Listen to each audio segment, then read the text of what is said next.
wonder if you could share a bit from your vantage point how race plays out in the possibility of awakening consciousness in our society.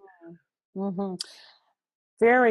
I love the way you frame that as an offering, that this could be a gateway for us, maybe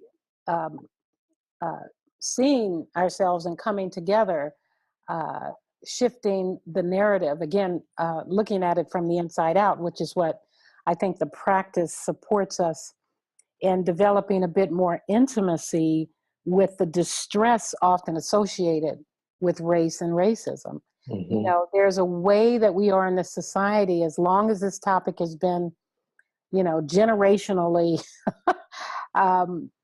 recycled. It still is something that can take our breath away. For many of us, take our lives away.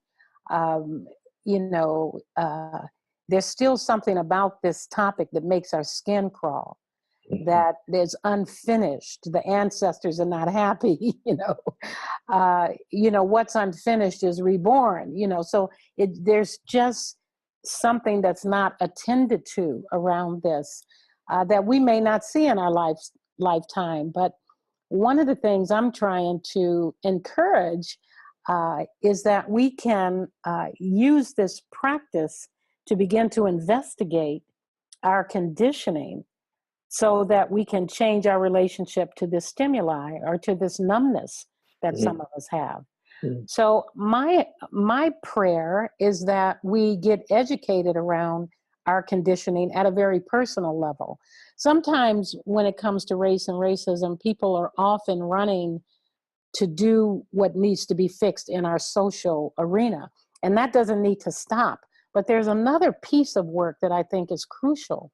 And that's the work of looking at how you've been conditioned to see yourself not just as a racial individual, but as also a part of a racial identity group. So like it or not, in our society, we're all members of racial identity groups. And some of us know that and some of us don't. Some of us, a lot of white people, for example, relate to race as I'm a good individual. People of color tend to relate to race as I'm a part of a racial collective that is oppressed in this society.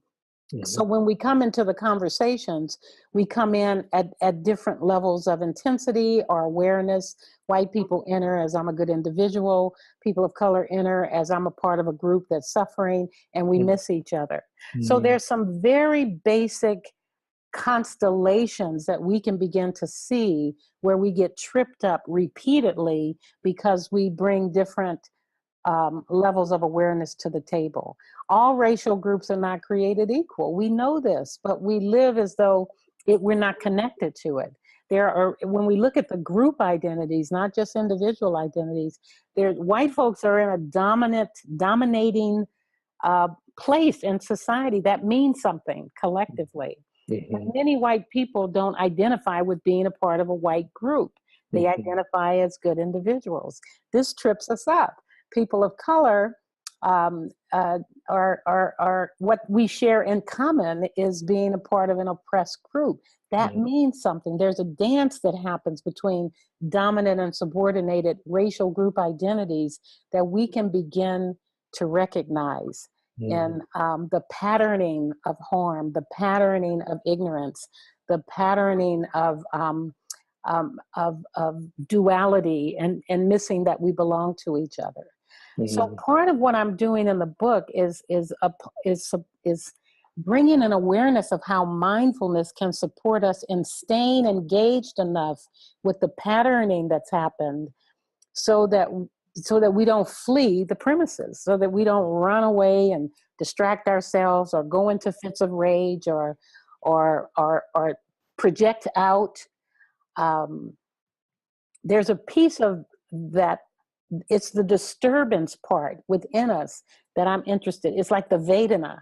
I want us to kind of back up enough to get into the literal basic feeling tone that freaks us out right there when it's happening, that we haven't paused with and loved enough so that we can stay in the conversation without going into our habitual response. And that's my prayer. That's what I want us to be able to tolerate the discomfort so that we can transmute the habitual pattern at a collective level. And we can't do that as I've found that the practice helps me do that more and more.